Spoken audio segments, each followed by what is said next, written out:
Today's topic, couples collaborating in business and how can we close the communication gap? So I guess to begin with, I just want to kind of talk a little bit about myself and my husband and how I got to where I am today. We own a trades business and so we collaborate in business together. And so I thought I might just talk about us and how we got to where we are and some things that helped us along the way. And hopefully that might resonate with you and be useful. So my name is Candice and my husband and I own a trades business in Northwest Victoria. So how did we get to where we are? So hubby started in the trade straight out of high school and he studied cabinet making and worked in cabinet making for many, many years until he decided to go and get his carpentry ticket. And when he got that, he then went on to get his builder's license. And then we now own and operate a home renovations business in Northwest Victoria. That's how Murray ended up where we are. How I ended up where we are was I started out my career in healthcare.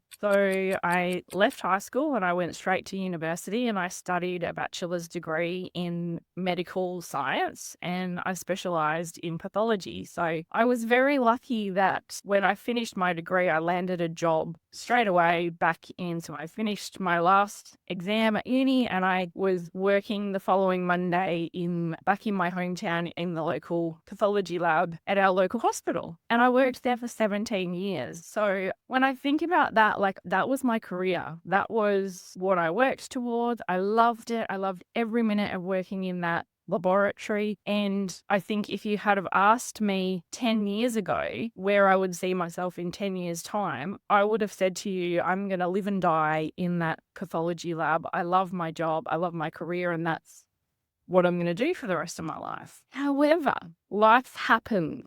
And so I met my husband and we were very in sync. We met each other and fell in love very, very, very quickly. And we were engaged after 4 months of knowing each other, married after a year, and we had our babies a couple of years after that. We have 2 little kids, Hudson and Eliana, and they are primary school aged. And the loves of our lives, like all our children are.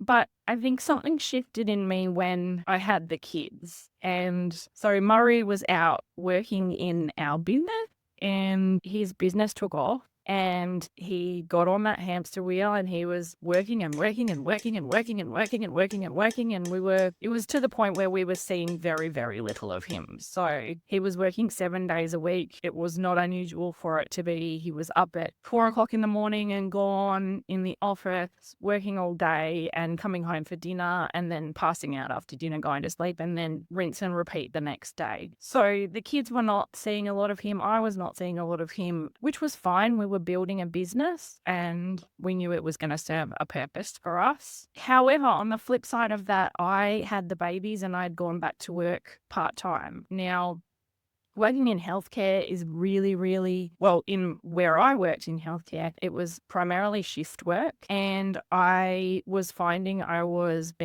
when you work shift work and you work in an essential service and you work in 24 hours that operates 24/7, you're required to sometimes miss out on Christmases, like work and miss out on Christmas, miss out on Easters, miss out on your kids' birthdays, miss out on, as much as they try to avoid that, sometimes it can't be avoided. And so when the kids were there and I'm missing out on all of this stuff, and then when you add to that Murray working his butt off, and it felt to us like the kids were just missing out. They didn't have either of us. And so I very slowly over time started to resent my job in a way. As much as I loved my job, the resentment and the kind of tide being pulled between my kids and my career, it got very heavy on me as well. And then so Murray's working his butt off and he ended up getting to the point where he said, I need admin support. I need someone to come in and help me. I cannot keep up with all of this. And so at the time I was the breadwinner. I was bringing in majority of the wage. And so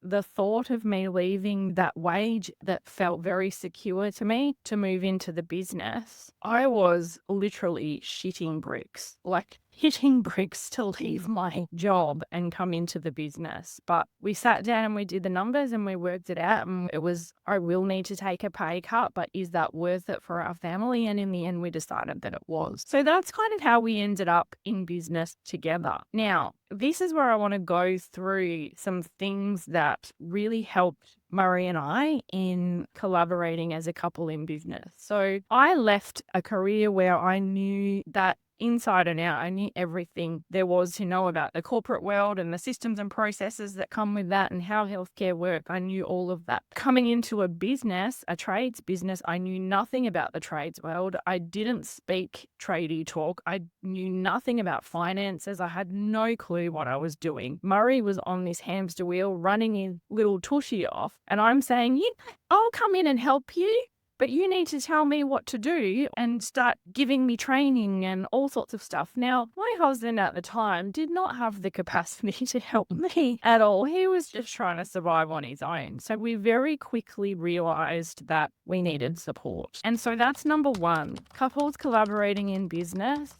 Support. You need to surround yourself with people who are doing the things that you are doing or have done the things that you are doing and can help you and guide you along the way. So that's what we did. Now, for us, that was Ladies with Tradies. And this is in no way a plug for Ladies with Tradies. Support comes in many different shapes and forms. You do, you boo. So we joined Ladies with Tradies, and I can very vividly remember. So I took a call when I first joined. I took a call from one of the coaches at the time, and we were chatting away, and she said to me, right, so I just want to ask you a few questions.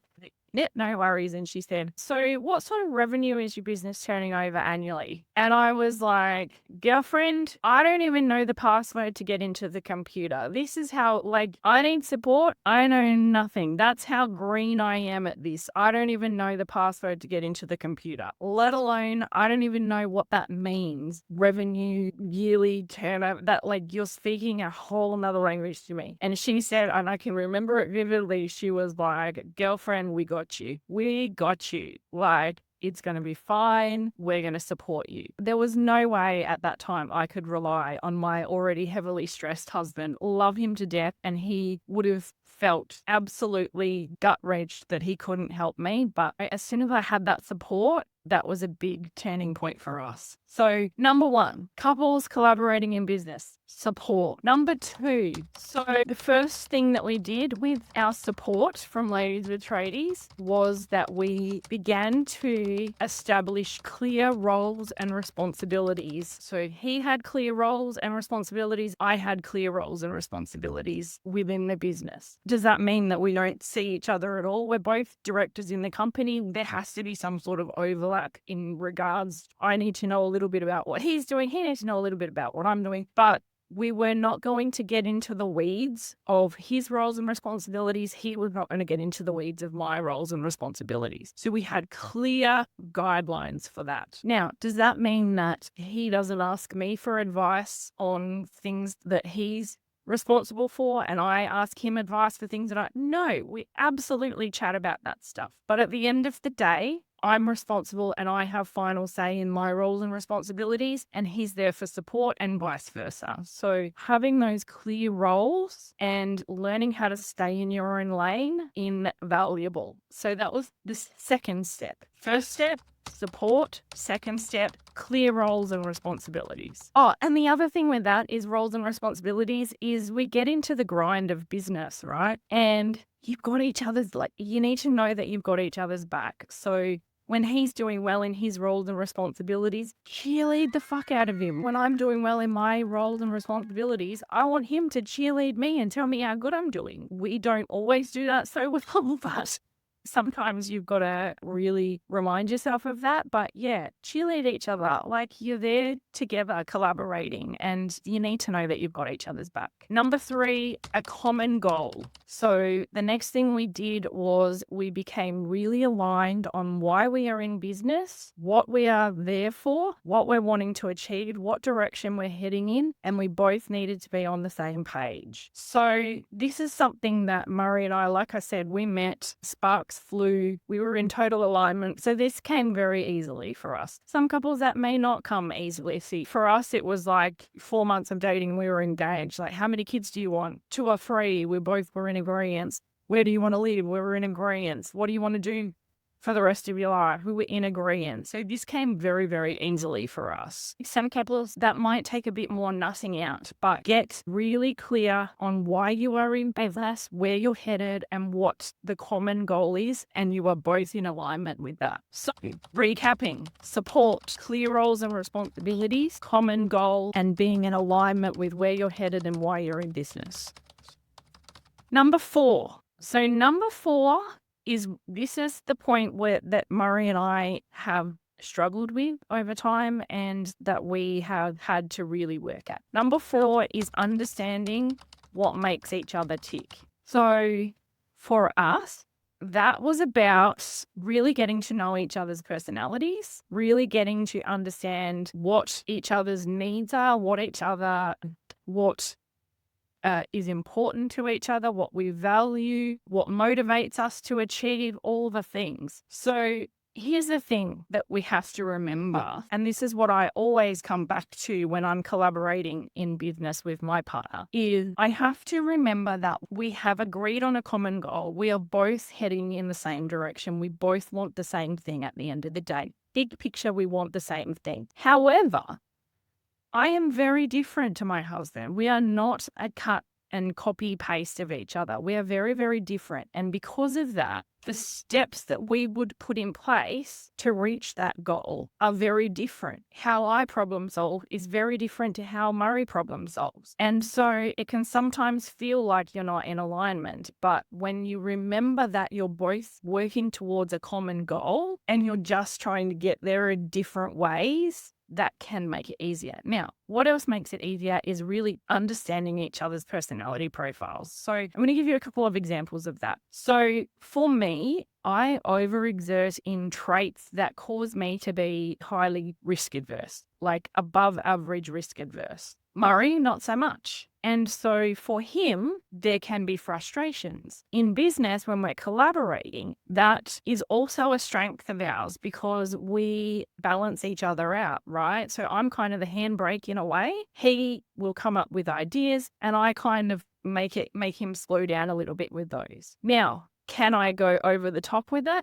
Absolutely. And I had to learn that about myself. So I had to learn, how can I help myself to feel more safe to take steps that may feel a little risky to me. Now, what Murray needed to learn was, how can he present risky opportunity to me without me flipping the fuck out, losing my brain, getting overwhelmed and overstimulated and losing my shit? Because believe it or not, that has happened many times over our marriage as well. So, he's had to really, when he wants to present an opportunity that's a little risky, he's had to go through and really compile the data to give that to me so that I can go through it and understand exactly what the risks are and help myself feel a little safer in that. The other thing is, when he presents, or the times that he presents those opportunities to me, and those more risk-adverse opportunities, is really, really important. For instance, if he comes to me and tries to push a risk-adverse opportunity onto me the day before my period, or it's in the afternoon when the kids are all over me and I'm overstimulated and overwhelmed, the conversation's not going to go well. We have to learn when is the right time and place to bring these things up. Another example of this, and learning each other's behaviors and whatever, is, so I am in my learned or adapted personality profile, I am real people person. So I crave acceptance from people and I'm highly conscientious. My job currently is working in air-conditioned comfort at home in front of a computer, and I'm highly conscientious, so I can come up with this brilliant idea. I can sit there and I can research it, and my people person comes in and I go over this conversation in my head and how it's going to go with Murray, and I'm like, this is the best idea ever. I'm going to present it to him and he's going to wake me up and give me a big hug and he's going to say, oh my God, Candice, this is the most amazing idea you've ever come up with. And I've had this conversation in my head in the air-conditioned comfort of my home in front of my computer all day. Now, I'm sitting there at the door waiting for Murray to come home and he walks in, and without me knowing, he's been working a 10-hour day outside in 40-degree heat. Potentially there's been a fuck up at work and there's been a delay or something like that. Things haven't gone to plan. He's feeling like crap. He's coming home and he's like, shit, I'm like, thank fuck that day's over. I'm home. And I'm there meeting him at the door and I blurt out my amazing friggin' idea. And you can imagine the response that I get. And so my personality, my people person personality starts going, well, he's an asshole. He mustn't love me. This is crap. Like, I put all that time and effort into this and he just brushed me off, right? Now, let's just have a think about this, right? If I had allowed the poor bastard to get inside out of the 40-degree heat, let him take his shoes off, have a shower, have some dinner, get some food in his belly, have a chat with the kids, sit down on the couch and watch some TV, and then decided when he's comfortable and calm and feeling a bit more relaxed to have that conversation, you can imagine how different the conversation's going to go. So understanding what makes each other tick. And so really getting to understand our personality profiles was a huge one. What are our motivators, or what are our weaknesses and our strengths, and how do we work with those was a big one. So all of our one-on-one clients, believe it or not, they get, as soon as they sign up in our one-on-one program, one of the first things that we get them to do is a personality profile, because it helps them. It helps them understand themselves. It helps them understand each other. It helps us understand them. We're working with human beings. And so you can't communicate with someone effectively if you don't know them deeply. So number 1, support. Just to recap. Number 2, clear roles and responsibilities. Number 3, get a common goal and be in alignment on that goal. Number 4, understand what makes each other tick. Okay. Pop in the comments if you would like. So some of us are good at all 4 of those things. Some of us have got, some of them covered and some not. For Murray and I, we really needed to work on that, understanding what makes each other tick. Let me know. Which part do you do well? Which part do you need help with? I hope you all have a fabulous week and kick some goals.